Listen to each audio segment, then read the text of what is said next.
Morning, Respring community. This is the January post-board meeting update.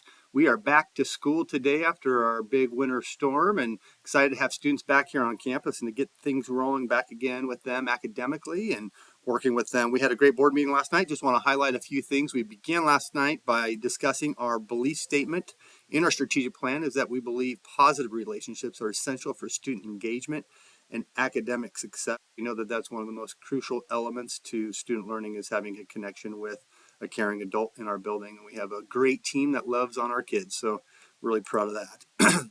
We reviewed our board norms, which we will keep board business to board policies, the governance plan, other legal requirements, and the evaluation of the superintendent. Those are the big pots that the board has responsibility over from a governance level standpoint. So we appreciate all that they do. Their continued support for our schools is phenomenal. The way they challenge us and continue to help us grow. It is just a wonderful district to be a part of. Looking at our upcoming events, just wanted to get a couple things on your radar. In January or in February on the 26th, we'll be hosting the Chamber of Commerce monthly luncheon. So we're excited to have our chamber members here that we can share highlights and update them on the progress of our schools and just get them here on our campus. In March, we will have on March 11th our Golden Friends luncheon. So be looking for information as that gets rolled out to be able to RSVP for those that are going to attend that wonderful event. On April 19th, we are having an amazing event in our region, really led by our Respring Foundation board. They are collaborating with other foundations in the area to host a night in the arts at the Yakov Smirnoff Theater on April 19th. This is a black tie event, an opportunity to highlight fine arts. There's going to be an orchestra and several activities and events that evening along with dinner. There are ticket sales and a lot of information that'll be shared and has been shared by Ben Fisher, our PR director. So continue to look for that. We'd love to have engagement as all the proceeds will go to the area schools in Stone and Hennepin County. And I know that already enough funds have been raised to provide some dollars to each school district. So we continue to want to support that cause as we work to better our educational experience for all of our students. We love our foundation here at Reed Spring Schools. We're so fortunate to have such a wonderful team who's committed to our students in all that they do. So that's coming again up on the 19th. Staff, May 9th, make sure you have this on your radar. Information will be sent out about our Excellence Award Banquet at the Chateau. That's from 5 to 8 p.m. to honor our retirees, our staff, our strategic work, our teacher and staff support members of the year that have been nominated throughout the month, and then to hear who those staff member and teacher of the year are. So we're excited about that event and look forward to seeing everyone.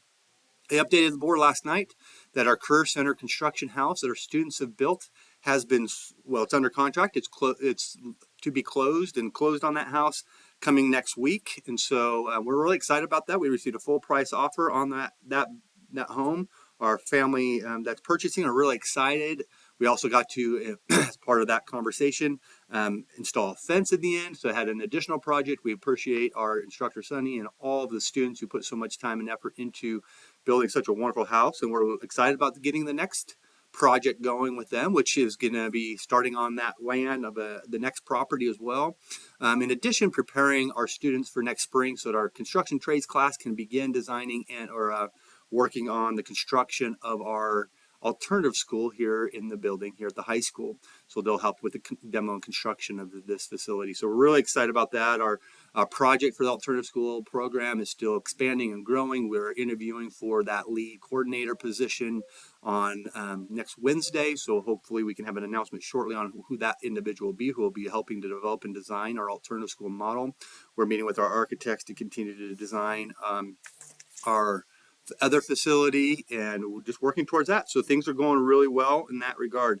I had an opportunity this last month to visit with our friends down at the Neighbor and Friends at Table Rock Lake. What a wonderful group of women who have served our community, who raise funds to give back in various ways to various organizations that serve our needs of our community. I was able to present an update on our strategic plan, our Vision 2030, as well as talk about the alternative school expansion and the subsequent need to build a CO building. What a wonderful opportunity. We had so many people engage with me, highlighting the successes that we've had, celebrating all the projects, the impact on students, the park, the excitement about the new Vision 2030, the excitement about alternative school expansion and focus in that area. So we appreciate that group and allowing me to have a little opportunity to share, as well as we're able to share some other events that are going on with our adult education program. Mr. Giebler shared some information, and Rachel Pryor shared and updated on some of the work that's done with RS Works and the things that are going on at the Career Center. Um, we want to highlight, if you haven't seen our alternative school video that was put out by Ben Fisher, please do so. We have a video that highlights and recaps why we're building an alternative school program and what that's going to look like. So catch that on our social media accounts. It's probably posted on our district webpage as well. Amanda Rogers and I shared some information regarding some legislative issues and items that are coming up. As always, I think this is a record-setting year again for the number of bills that have been filed. How many of those make it across the line is yet to be determined, as they're still early on in the process, and there's quite a bit of battling between political parties, as you might be aware of. But there are some bills that we need to keep our eyes on. House Bill 2329 and 2859 are both two bills that are aimed to reduce property tax. And I know for for families and for retirees, property tax is a big annoyance and things that can be frustrating at times having to figure out how to pay that. But I also know that our school district, our ambulance districts, our other entities that rely on tax dollars depend heavily on those dollars. So there's a couple bills that are proposed to reduce that over the next 3 years, and you'd have a significant impact on services provided to our children and families that are in need in this area if those dollars are not here. And so hopefully those don't get a lot of momentum, but they're out there. There's a bill on open enrollment. We anticipate that still being a hot priority. I thought it would pass last year. Very well could pass this year. So it most likely, there's three bills actually about open enrollment. Most likely the Brad Pollitt's bill will be the one that gets through, that gets movement. And you can find that online. There's a lot of information about open enrollment and its potential impacts. There is a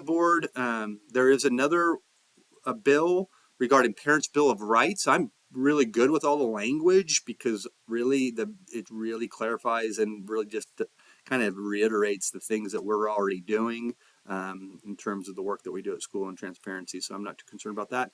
As a parent, I think I have rights over the educational experience of my kids.